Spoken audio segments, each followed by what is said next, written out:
Ma'am, USAID ने भारत की नीतियों को कैसे प्रभावित किया? ये एक राजनीतिक चाल तो नहीं?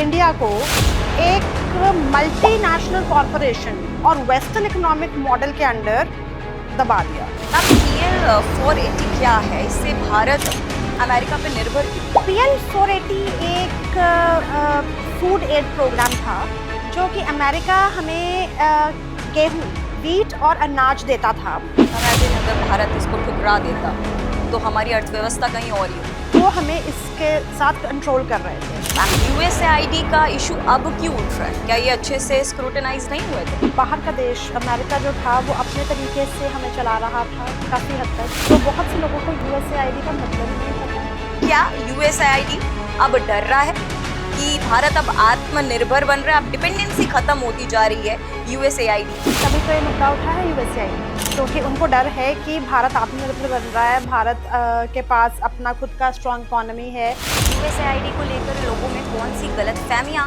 फैली हुई है जिसे हम अब दूर कर सकते हैं? पहली बात तो कि लोगों को पूरा USAID का मतलब ही नहीं पता। हेलो गाइस, मैं हूं पूजा सिंह और आपको आज हमारे इस नए पॉडकास्ट में खास शख्सियत से मिलवाना चाहूंगी जो हमें ज्यादा जानकारी देंगी यूएसएआईडी के बारे में। ये क्या है और भारत और इससे संबंधों में, यूएसआईडी और भारत के संबंधों में इससे क्या फर्क पड़ेगा, इस पर तमाम जानकारी के साथ हमारे साथ मौजूद हैं इस वक्त डॉक्टर मोनिका बी सूद, जो कि नवजीवन ग्रुप की फाउंडर और MD भी है। चलिए उनसे जानते हैं और आपको उनसे मुलाकात करवाते हैं। Hello ma'am. नमस्कार मैम, ये USAID क्या है? सो USAID का फुल फॉर्म है United States agency for international development. So ये क्या करता है कि एक ऐसी एजेंसी है जो कि बहुत सारे देशों को जिनको ज़रूरत है उनको डेवलपमेंट के लिए फंडिंग करती है, उनको एड देती है। पर ये एड देने के लिए वो उनके साथ एग्रीमेंट्स करती हैं और पॉलिसीज़ बनाती है ताकि उनका कहीं ना कहीं उस देश में कुछ ना कुछ पॉलिसी पे राइट रहे और उसके ऊपर उनका स्कोप रहे और वो एक तरीके से उन पॉलिसीज़ और एग्रीमेंट्स के थ्रू उस देश की कुछ पार्ट को कंट्रोल कर पाए। मैम, यूएसएआईडी ने भारत की नीतियों को कैसे प्रभावित किया? ये एक राजनीतिक चाल तो नहीं?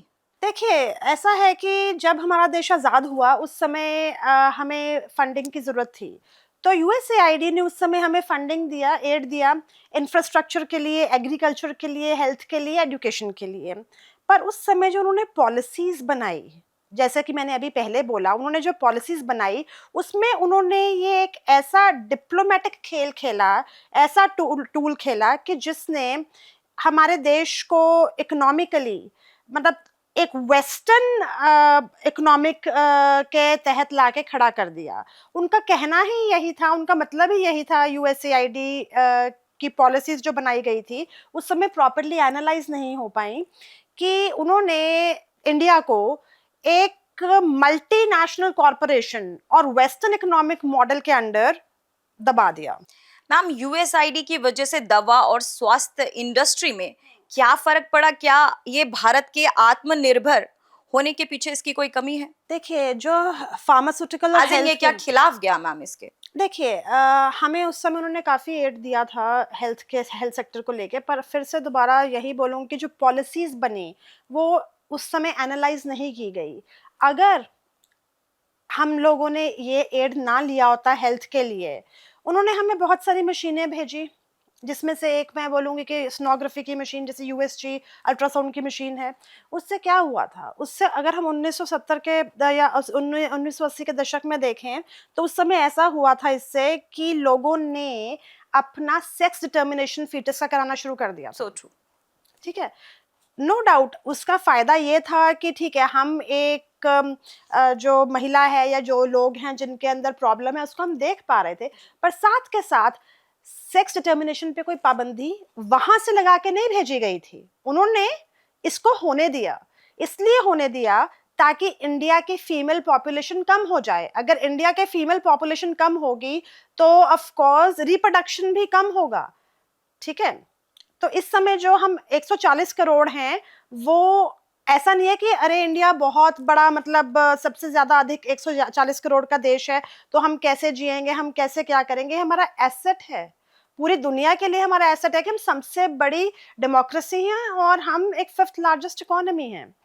तो अगर इसको चलते देखें कि हेल्थ और फार्मास्यूटिकल्स में उन पॉलिसीज के बेसिस के ऊपर अमेरिका ने हमारे ऊपर R&D पे कंट्रोल किया, हमारी जो इंडिजिनस मेडिसिन थी जैसे कि आयुर्वेदा और यूनानी दवाइयाँ थी उनको कंट्रोल किया, और तो और जो हमारी कंपनीज यहाँ पर थी जो कि मॉडर्न मेडिसिन भी यहाँ पर मैन्युफैक्चर कर रही थी, उनके रिसर्च एंड डेवलपमेंट को ग्लोबली रिस्ट्रिक्ट कर दिया।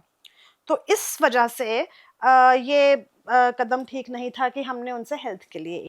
तो मैम ये जो पहले जो यूएसएआईडी का इन्फ्लुएंस था भारत पे, क्या ये पहले की तुलना में अब कम है? बहुत कम हो गया है। आप देखिए जैसे मैंने आपको बताया कि भ्रूण हत्या जो मैंने बोला था कि अल्ट्रासाउंड मशीन्स आई थी, ठीक है, वो मशीन्स की पॉलिसी जो आई थी, वो मशीन की पॉलिसीज जो आई थी वो लोगों के अच्छे के लिए थी कि वो मशीनें भेजी गई, किसी को कैंसर है, किसी को कुछ प्रॉब्लम है तो वो अंदर से दिखी जा सकती हैं। पर क्या ये वहाँ से डायरेक्टिव नहीं आ सकता था पॉलिसी का? अगर उन्हीं की पॉलिसियां मान रहे थे तब की सरकार, तो ये भी तो डायरेक्टिव आ सकता था ना कि इसमें सेक्स डिटर्मिनेशन नहीं होगा। जी। पर वो नहीं आया ना, वो नहीं आया। उसके बाद अगर हमारी फीमेल रेशो है वो कम हो गई उस चक्कर में, जब वो कम हो गई तो आप खुद सोचिए कि हरियाणा में एक समय 1000 के में 768 महिलाएं थी, कितनी कमी थी ये। तो अभी रिसेंटली मोदी जी ने एक और बेटी बचाओ बेटी पढ़ाओ शुरू किया जिसके तहत इन्होंने 80,000 फीटस सेव किए। जी, बहुत अच्छा अभियान किया इन्होंने। तो उसमें मतलब अब जाके ये ऐसे अभियान हो रहे हैं, ये आज से 20 साल पहले भी तो हो सकते थे, आज से 30 साल पहले भी तो हो सकते थे, जिस समय ये मशीन्स आ रही थी। उस समय डेवलपमेंट के नाम पर सब कुछ आ रहा था और सरकार ने आंखें बंद की हुई थी। मैम क्या अब यूएसएआईडी अब डर रहा है? भारत जागरूक हो रहा है? हमारी सरकार अपने हर एक नागरिक को अब जागरूक करने पे तुली हुई है, चाहे Beti Padhao Beti Bachao, local for vocal हो, और बहुत सारे ऐसे प्रोग्राम्स कर रही है जिससे भारत का हर एक नागरिक अब जागरूक बन रहा है। तो क्या अब ऐसे जो प्रोग्राम्स है जो बाहर की कंपनियां, जिससे जैसे भ्रूण हत्या जैसे ये चीजें मशीनें आई, ये सबसे प्रॉब्लम्स हुई, फीटस काफी सारे मारे गए, और तो मैम मैं जानना चाहूंगी क्या अब ये यूएसआईडी डर के भाग रहा है या किसी और बैकअप प्लान के तहत ये वापस आके दोबारा इम्पैक्ट कर सकता है भारत पर? देखिए बहुत सारी चीज़ें ऐसी हैं जिससे इम्पैक्ट हो सकता है, जैसे कि मैंने अपने पिछले एक पॉडकास्ट में बोला था सेमीकंडक्टर्स के बारे में। पर अच्छी बात ये है कि अभी परसों ही टाटा ने अपना फर्स्ट सेमीकंडक्टर चिप लॉन्च किया है मार्केट में। 3 महीने लगते हैं एक सेमीकंडक्टर चिप को बनाने के लिए, तो बहुत अच्छी बात है ये। पर ऐसी चीज़ें है कि जो चीज़ हमारी इकोनॉमी को कंट्रोल कर पाए उससे हमें ज़रा बच के रहना चाहिए और हमें उसका सामना करने के लिए तैयार रहना चाहिए। तो हमारे भारत के पास सब वो चीज़ें होनी चाहिए जिससे हम आत्मनिर्भर बन सकें। और ऐसा नहीं है कि कोई जादू की छड़ी होगी जिससे मतलब एक बार घुमाई और एक बार में हम आत्मनिर्भर बन गए और हम सब कुछ बेस्ट हो गए। हर चीज़ को समय लगता है। मोदी जी 2014 में आए, आज 2025 है, तो कितना डिफरेंस आया है, बहुत कितना डिफरेंस आया है। आज अगर आप किसी बाहर के देश में जाएंगे तो एक भारतीय को एक जो सम्मान मिलता है वो आज से 20 साल पहले नहीं मिलता था। तो ये तो सबके सामने देखी हुई चीज़ है। जितने स्टार्टअप्स खुल रहे हैं, जो हम अपना मेक इन इंडिया का कॉन्सेप्ट लेके आए हैं, उसमें कितना हमारे ग्लव्स, हमारे मास्क कितने बने हैं, हमारी अपनी कोविड की जो वैक्सीनेशन है, और अब हमारी थोड़े रिसेंटली हमने एक सर्वाइकल कैंसर के लिए सर्वावैक वैक्सीन बनाया है। तो ये सब पहले कहाँ था? इन पॉलिसीज के तहत हमारा R&D ही कंट्रोल किया गया था ना, रिस्ट्रिक्ट किया गया था। हम अपनी ही मेडिसिन को बाहर ग्लोबली लॉन्च नहीं कर सकते थे क्योंकि R&D पे रिस्ट्रिक्शन थी। तो इसलिए डर तो रहे हैं और ये भी सोच रहे हैं कि हम कैसे कंट्रोल करें, पर अभी तो थोड़ा मुश्किल है उनके लिए, पर देखते हैं अब। मैम PL 480 क्या है? इससे भारत अमेरिका पे निर्भर क्यों है? PL 480 एक फूड एड प्रोग्राम था जो कि अमेरिका हमें गेहूं, वीट और अनाज देता था। तो उसमें ऐसा हुआ कि जब ये अनाज दिया गया तो इस पे उन्होंने भारत को निर्भर कर लिया अपनी वीट के ऊपर कि हम लोग उनसे इंपोर्ट करेंगे। इम्पोर्ट पे जब निर्भर हो गए तो उससे क्या हुआ कि हमारी सेल्फ सफिशिएंसी, आत्मनिर्भरता कम हो गई। हम अनाज के लिए ही उन पे डिपेंडेंट हो गए। तो इम्पोर्ट से क्या हुआ कि इंडिया का पैसा जाने लग गया, ठीक है। और तो और जो हमें एड मिल रही थी, एड के फॉर्म में वो दे रहे थे, उस पॉलिसीज के थ्रू वो हमें इसके साथ कंट्रोल कर रहे थे। इससे एग्रीकल्चर के ऊपर भी काफ़ी इफेक्ट पड़ा। वो ऐसा इफेक्ट पड़ा कि जब हम आत्मनिर्भर नहीं थे, हम उनसे अनाज ले रहे थे, तो हमारे कहीं ना कहीं जो किसान हैं और जो हमारी सेल्फ सफिशिएंसी है गेहूं उगाने की या अनाज उगाने की, वो बहुत निचले स्तर पर आ गई। यूएसएआईडी के कृषि प्रोग्राम में भारत पारंपरिक खेत और खाद्य सुरक्षा को कैसे नुकसान पहुंचा रहा है? देखिए, अब एड तो चलो मिल ही रहा था, और जाहिर जैसे मैंने समझाया कि एग्रीकल्चर में उन्होंने हमारी जो किसान है, एक नॉर्मल जो किसान है, उन्होंने उनको वीकन कर दिया बहुत ज़्यादा। पर अब इसी प्लेटफॉर्म पे मैं आपको ये बताती हूँ कि इन्होंने क्या किया कि इन्होंने अपनी जो हमें वीट दिया, जी। या इन्होंने जो हमें अपना वहां से सारा सामग्री भेजा यहाँ पर उगाने के लिए, तो उन्होंने वो हमें रिफाइंड करके भेजा। और वो उन्होंने हमें भेजा कि एक एक तरीके से वो मतलब ऐसा था कि वो ऑर्गेनिक को सपोर्ट नहीं कर रहा था। तो जो ये सामग्री थी और जो ये हमें उन्होंने बीज भेजे, उपजाऊ चीजें बनाने के लिए भेजी, उससे हम डिपेंडेंट उनके ऊपर हो गए। हमारी ऑर्गेनिक फार्मिंग खत्म हो गई। जो हमारा छोटा किसान है, उसका जो सारा बिजनेस था, उसने जो अपना नॉर्मल एक छोटे किसान ने अपना उत्पाद करके यहाँ बेचना था, वो खत्म हो गया। ये एक ऑप्शन जो था, ये बहुत बड़े एग्रो बेस्ड टाइकून्स के लिए अच्छा था, पर ये एक हमारा नॉर्मल जो किसान है पूरे देश में, उसके लिए बिल्कुल सही नहीं था। इसने हमारे को हमारी जो उपजाऊ हमारी फसलें थी, उसको ऑर्गेनिक ना रहते हुए उनको ज़्यादा केमिकलाइज्ड पेस्ट कर दिया। जैसे कि पेस्टिसाइड्स आ गए। आज भी हम पेस्टिसाइड्स का भुगत रहे हैं नतीजा। लोगों को कैंसर हो रहा है, डायबिटीज हो रहा है, इतनी सारी बीमारियां हो रही हैं। क्यों हो रही हैं? क्योंकि ऑलरेडी वो पेस्टिसाइड्स हमारे बॉडी को कंज्यूम कर रहे हैं। हमारे सॉइल में चली गई, जिससे जितनी भी फसलें थी उन्होंने उनको अडॉप्ट कर लिया। अब जाके ऑर्गेनिक फार्मिंग होनी शुरू हुई है, अब जाके काफी बदलाव आ रहे हैं, और एक छोटे किसान को भी बहुत फायदे मिल रहे हैं। मैम, यूएसआईडी प्रोजेक्ट असल में भारत की आत्मनिर्भरता को कमजोर कर रहा है? अगर हाँ, तो कैसे? देखिए, हमारी आत्मनिर्भरता को तो कमज़ोर कर ही रहा है, जब हर तरीके से वो हमारे को कंट्रोल कर रहा है। जैसे कि मैंने बोला कि उन्होंने ऐसी पॉलिसीज़ बनाई, जिन पॉलिसीज़ के तहत वो लोग इंडिया को इस तरीके से कंट्रोल कर रहे थे कि ना तो R&D होने दे रहे थे, फार्मिंग के बेसिस के ऊपर वो लोग हमें ऑर्गेनिक फार्मिंग नहीं करने दे रहे थे, हमारी इंडिजिनस दवाइयाँ जो थी वो रिस्ट्रिक्टेड थी। ऊपर से जैसे कि एड देकर वो लोग हर चीज़ में अपना नाक घुसा रहे थे कि आपने हमसे एड लिया है, ये हमारा एग्रीमेंट है, ये हमारी पॉलिसी है। अब पॉलिसी की भी तो कुछ टर्म्स एंड कंडीशंस होती हैं ना। अगर उस समय की सरकारों ने इस चीज़ को अच्छे से एनालाइज किया होता, इसको देखा होता, उस समय इस चीज़ पे बातचीत हुई होती, तो शायद इस समय जो भारत है वो किसी और ही स्तर पे होता। मैं ये नहीं बोल रही कि भारत एक पावर नहीं है, भारत एक बहुत बड़ा पावर बनने जा रहा है। हम इकोनॉमिकली इतने स्ट्रांग हो गए हैं, हम स्टार्टअप्स खोल रहे हैं, पर ये चीज़ बहुत पहले शुरू हो जाती है, आज से 30-40 साल पहले शुरू हो जाती है, जो अब हो रही है।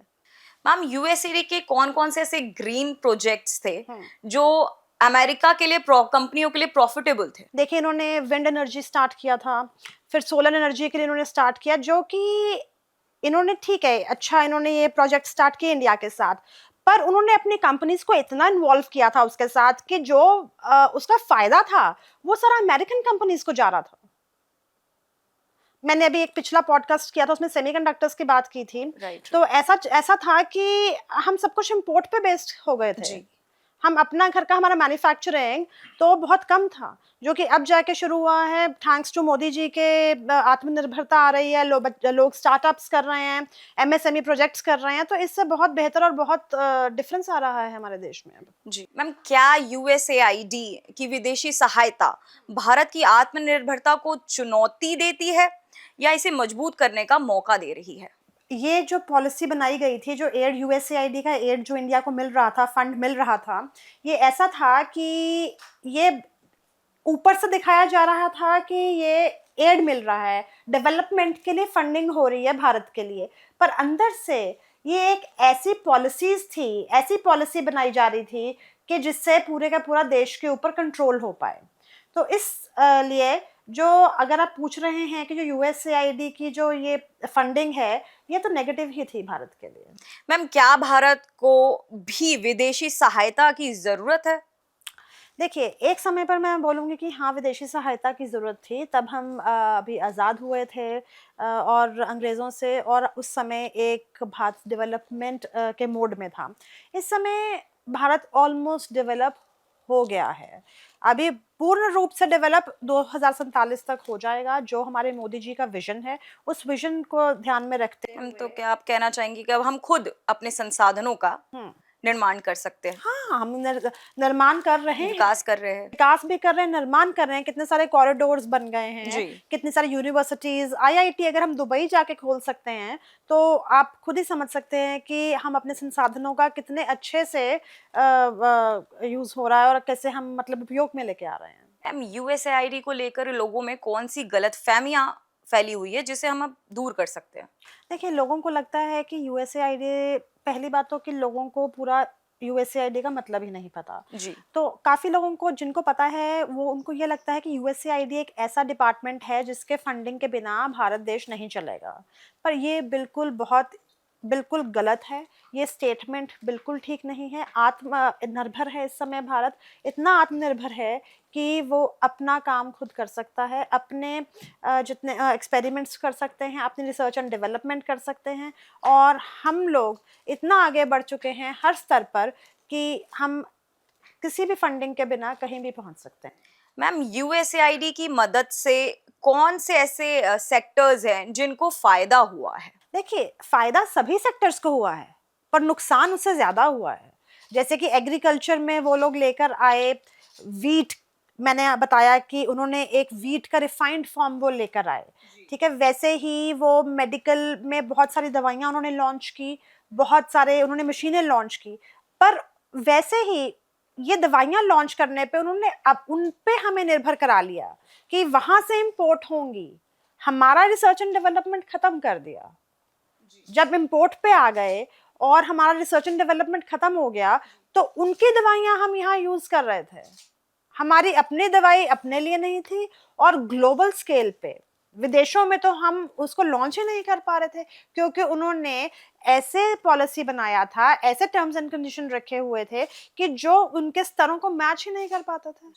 मैम, क्या यूएसआईडी इनसे सिर्फ आर्थिक मामलों तक ही सीमित है या फिर इसका सामाजिक सांस्कृतिक पर भी प्रभाव पड़ रहा है? बहुत ज़्यादा प्रभाव पड़ रहा है, इसलिए क्योंकि यूएसएआईडी के थ्रू वो लोग एजुकेशन सिस्टम में वो ऐसी चीज़ें मतलब हमारे जा रही थी जिन्होंने हमारी संस्कृति को बिल्कुल बदल डाला।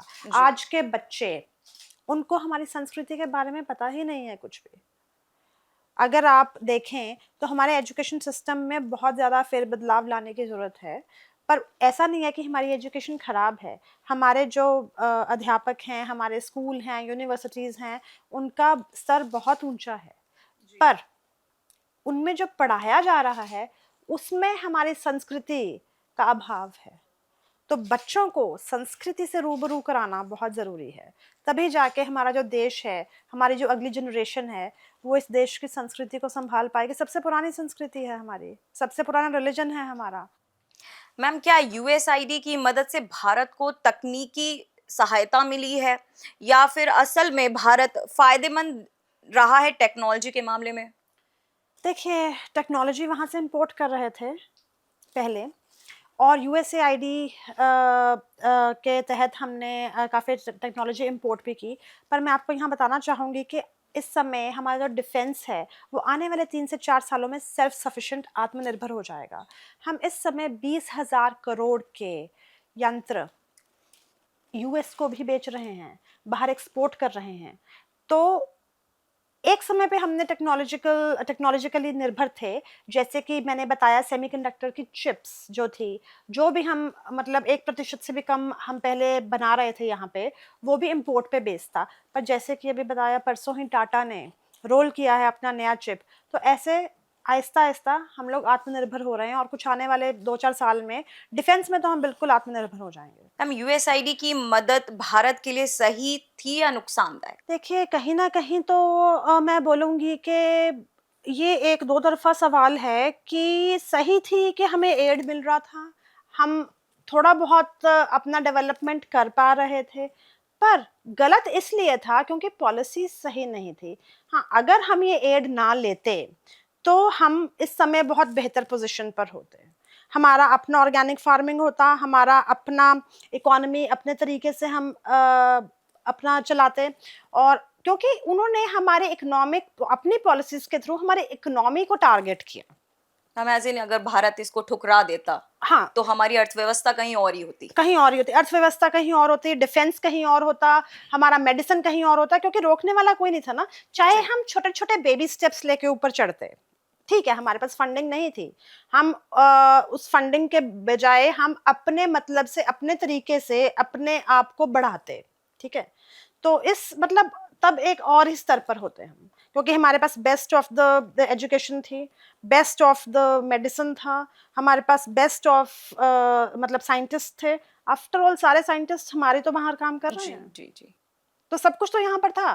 पर उन्होंने हर चीज़ को कैप्चर किया, हर चीज़ को उन्होंने अपनी पॉलिसीज़ के थ्रू अपने अंडर लिया। जिसे जो चाहिए था अमेरिकी इंडस्ट्री ने उसे वो दिया, और वो भारत से छीनती गई एक-एक करके चीज़ें। अपनी जी। पॉलिसीज़ के थ्रू, एड के अंदर, ji, under ji, the ji. Garb of aid. Ji, तो मैम, अगर भारत विदेश की मदद पर निर्भर ना होता, तो हमारी अर्थव्यवस्था और टेक्नोलॉजी पर और क्या असर पड़ सकता था? हमारी टेक्नोलॉजी कहीं बेहतर होती, बहुत बेहतर होती, क्योंकि हमारे आर-एन-डी को रिस्ट्रिक्ट किया गया ना पॉलिसीज़ के थ्रू। रिसर्च एंड डेवलपमेंट इतनी रिस्ट्रिक्ट कर दी थी कि मतलब अगर हम कुछ भी करने जाते थे, आपको याद होगा, वैसे तो इसके ऊपर एक मूवी भी बनी है, अगर हम पोखरान में जो टेस्ट वाजपेयी जी ने कराया था, जी, जी मैम। है ना? इंटरफेरेंस अगर उसमें नहीं होती तो उस समय आप बताइए मुझे कितनी इंटरफेरेंस थी? तो अगर सैटेलाइट के ज़रिए पूरी। सैटेलाइट के ज़रिए पूरा था, और ठीक है, उनको था कि सीटीबीटी, हमने मतलब सीटीबीटी का मतलब वो कॉम्प्रिहेंसिव टेस्ट बैन ट्रीटी की हुई थी कि हम टेस्ट नहीं कर सकते हैं। तो इस चक्कर में आप मुझे ये बताएँ कि क्या वो रिस्ट्रिक्शन नहीं था हमारे ऊपर? क्या अगर वो हम टेस्ट ना करते तो क्या हम आज न्यूक्लियर पावर होते? नो, है ना? वो टेस्ट की हम वजह से न्यूक्लियर ही पावर हम हैं, आज यहाँ हैं। एटलीस्ट हम अब जैसे कि मैं आपको एक बात बताऊँगी कि चाइना है। चाइना ने ऐसे एड्स पे निर्भर नहीं किया। वो लोग चाहे हमारे नेबर हैं, पर वो लोग चुप करके 20 साल एकदम शांति से साइलेंट बैठ के वो अंदर ही अंदर अपनी टेक्नोलॉजी का प्रोग्रेस करते रहे, और अब आके उन्होंने दिखाया कि हम लोग क्या चीज़ हैं, हम क्या कर सकते हैं। तो ऐसे मतलब ना निर्भर करते हुए उन्होंने अपने ही अंदर, अपनी ही लोगों को, अपनी ही चीज़ों से बहुत उत्पाद किए। तो मैम, यूसेट के ज़रिए हमने बाहरी कंपनियों पर कुछ ज़्यादा ही भरोसा कर लिया और अपने डिसीजंस खुद नहीं लिए, उन पर छोड़ दिए। उन पर छोड़ दिए बोल सकते हैं, या हमारी सरकार उस समय इतनी मतलब वो इतने विकसित नहीं थे कि वो एनालाइज नहीं कर पाए कि ये पॉलिसीज़ को कैसे ठीक किया जाए, या इसके ऊपर कैसे डिप्लोमैटिकली बात की जाए और उनको कैसे सुधारा जाए, ताकि हर तरीके से हमें एड भी मिले और हम अपना काम भी कर पाएँ। मैम, क्या भविष्य में भारत को यूएसआईडी और विदेशी एजेंसियों से मदद लेनी चाहिए, या पूरी तरह आत्मनिर्भर बनने पर भारत को ध्यान देना चाहिए? नहीं, मेरे हिसाब से तो भारत अपने पूर्ण रूप से अपने ऊपर निर्भर रहे, और बाहर से कोई भी मतलब उसमें नहीं आना चाहिए, बाहर से किसी की रोक-टोक नहीं होनी चाहिए, बाहर बाहर से कोई इंटरफेरेंस नहीं होनी चाहिए। इसलिए भारत यूएसएआईडी की मदद ना लेते हुए अपनी ही ऐसी पॉलिसीज़ बनाए, अपनी ही ऐसी फंडिंग इंस्टीट्यूट्स बनाए, जिससे कि वो अपने आप में संपूर्ण और आत्मनिर्भर रहे। मैम, यूएसएआईडी का इशू अब क्यों उठ रहा है? क्या ये अच्छे से स्क्रूटनाइज नहीं हुए थे? देखिए, यूएसएआईडी का जैसा मैंने पहले बताया कि जो पुरानी सरकारें थी, उन्होंने अच्छे से स्क्रूटनाइज़ नहीं किया था इन पॉलिसीज़ को, और एनालाइज़ नहीं किया था, और बाहर का देश अमेरिका जो था वो अपने तरीके से हमें चला रहा था काफ़ी हद तक, और हम लोग चले जा रहे थे, क्योंकि किसी को पता ही नहीं था। मेरे ख्याल से आज अगर हम देखें तो बहुत से लोगों को यूएसएआईडी का मतलब ही नहीं पता। उनको यूएसएआईडी का क्या है, मतलब वो क्या चीज़ है, उनको ये नहीं पता। लोगों के लिए एक नया कॉन्सेप्ट है, ठीक है। लोग सोचते हैं कि यूएसएआईडी इज़ यूसेड है, यूएसए एड है, मतलब बहुत सारे उसको मतलब नाम लेके पुकारते हैं, पर इसको यूएसएआईडी लेकर ही पुकारा जाना चाहिए, जैसे कि मैंने पहले बताया था इसका फुल फॉर्म। तो अब ऐसा है कि जो ये मतलब ये मुद्दा इसलिए उठ रहा है क्योंकि हमारा जो देश है वो 5th लार्जेस्ट इकोनॉमी बन गया है। एक सॉवरन इंटरेस्ट्स में हम ज़्यादा ध्यान दे रहे हैं, हम अपने देश के ऊपर इतना ध्यान दे रहे हैं, हमारी सरकार देश पे इतना ध्यान दे रही है कि जो बाहर के देश हैं उनको इससे प्रॉब्लम हो रही है। उनको ये पता है कि अब वो अपने तरीके से इस देश को नहीं चला पाएंगे। मैम, यूएसएआईडी जैसी एजेंसियां क्या भारत को आत्मनिर्भर बनने से रोक रही हैं?